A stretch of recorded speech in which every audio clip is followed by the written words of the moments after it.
This 3-step game plan for the Splatfest can cause your Summer Nights team to win. Splatoon 3 has only 3 Splatfests left, and if you're like me, you want to get some final wins in to end the game on a good note. I know what wins Splatfest, having played for 6 years now, and have made several videos on the topic. So, here is an improved guide on how to win the Summer Nights Splatfest, which will not only show you plans for all 3 parts of the Splatfest, but also show you the best ways to get conch shells, how to double your clout, get more 333 times battles, and the best game mode to play to win the Splatfest. This guide is tailor-made for Team Beach, but most of the tips can be applied to any team. Please like and subscribe for free conch shells, and let's start the video. Let's start off with the Splatfest sneak peek, which is the part where the Splatfest is announced by Deep Cut and allows you to choose your team. Although this is technically not part of the Splatfest, what you do during it will affect the results of the Splatfest. I will get more into the important stuff later in the video, but the sneak peek is still very helpful to winning. I'm going from least important to most important through this section and the whole video. First, you're going to want to join your team. The best is Team Beach. There's a bunch of reasons why that I explored in my last video. Also, in the time when you're joining your team, you can check the Plaza post and see who's the most popular.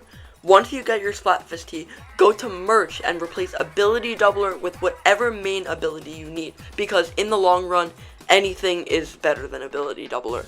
And it changes back to ability doubler next Splatfest, so if you don't want it to be permanent, then it will change back either way. Next, you want to go all out with the propaganda. Go up to people in the plaza who are posting for your team and hit Y to fresh the post, making it appear in more people's plazas.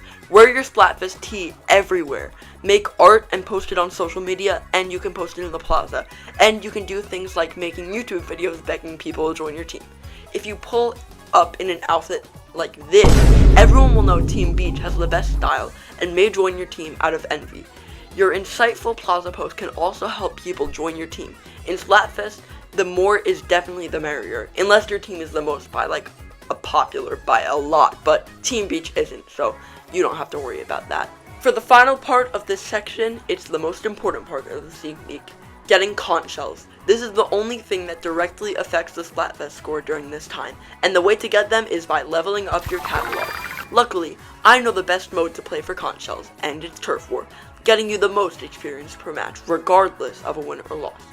The second best mode is Anarchy, so if you want to play that, it also helps pretty much the same. Salmon Run really doesn't help unless it's a big run, so if you're super keen on winning the sneak peek, I would skip on it on Grissom Go.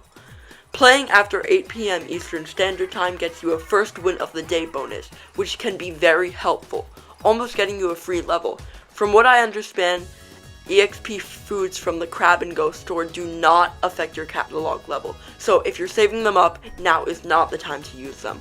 Also, a little plug, I'm doing a conch shell competition in my Discord server, so if that sounds like something that interests you, join the Discord and tell us your conch shell in the events channel.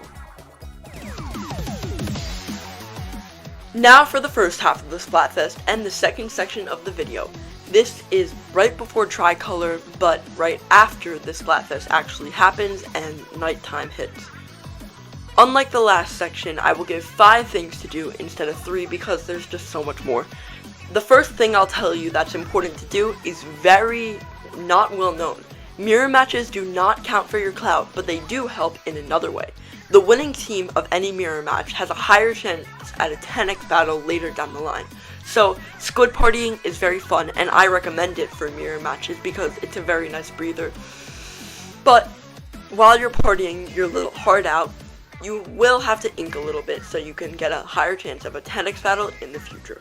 The second thing is even less well known than the first. It's that for each mode of the Splatfest, the points are scored on an average per person on the team, so it's fair to the less popular teams.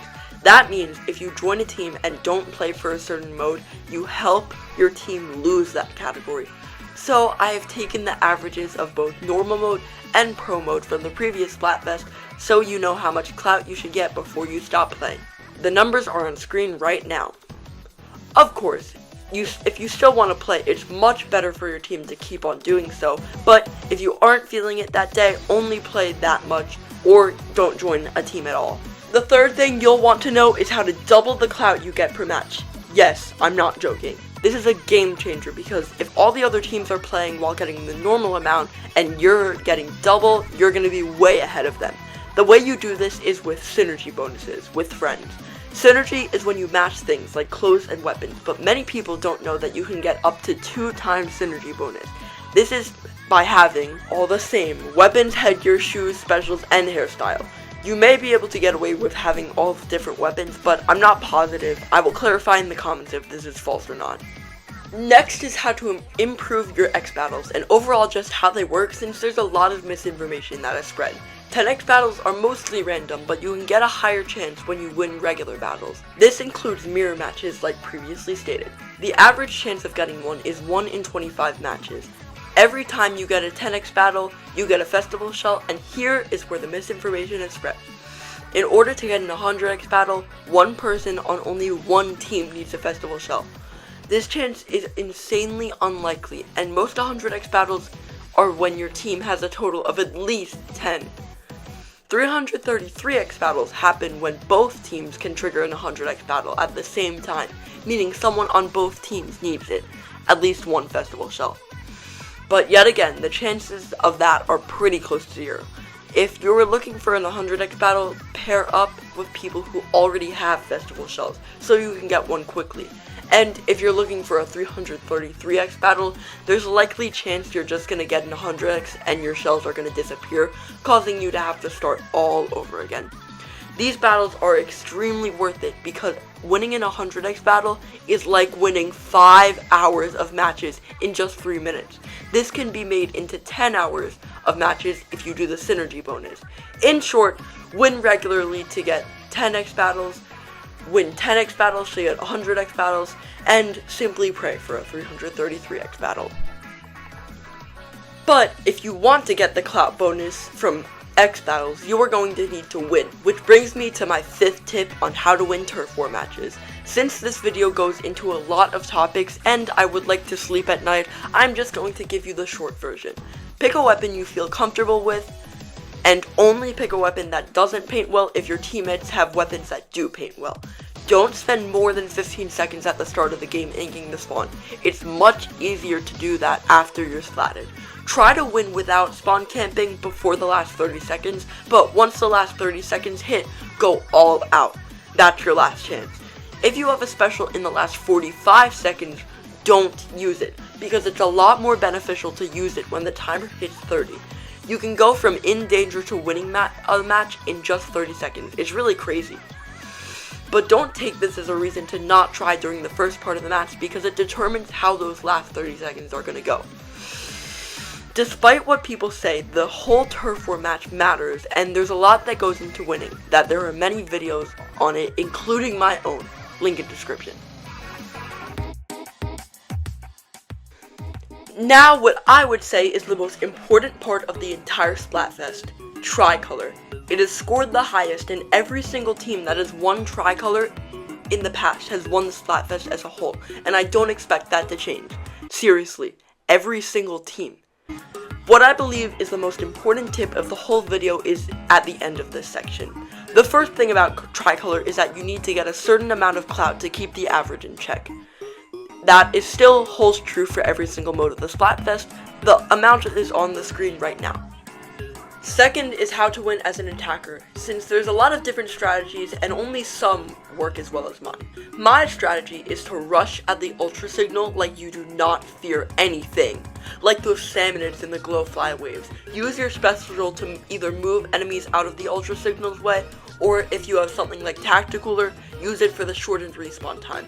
No matter how dangerous it is, I cannot stress how important it is to go for the ultra signal. Anyway, since even if you get splatted while carrying the ultra signal, it's still progress because when you get the ultra signal later on, the time for it will be shortened. Quick respawn is also very good for this strategy because respawn time is already shortened for the attackers. Also, you get clout for attempting to get the ultra signal even if you are unsuccessful, which can benefit your team. For defenders, it's very different. What you'll need to do is focus on one team at a time, then move on to the next team. Say Team Amusement Park is coming to the ultra signal. Splat them, then quickly turn around and splat Team Palace, then go back and forth across the map so no team ever really gets the ultra signal. If you're playing with a friend, tell them to come with you on your journey. If done right, no enemy teams will be able to get the ultra signal and you will win the match. The final tip is the most important, and it really only applies to Team Beach this time around. We are not the most popular team, so unlike previous Splatfest where Tricolor is honestly such a pain to play because of all those mirror matches, you will be free for the entirety of this one, and you'll likely get only 1 or 2 if my theory is correct. So play, please play as much as you can. If we win Tricolor, then really nothing else matters, so unless you have festival shells that you want to use, don't even bother playing Opener Pro after the halftime report, because Tricolor matters so much. But that's all for this video. Thanks for watching all the way through. Before the Final Fest happens, you guys will receive the best Splatfest guide ever known to man, so be prepared. Also, there is nothing one person can do to win this Splatfest, so please don't take it that seriously. Make sure to like and subscribe, and thanks for watching.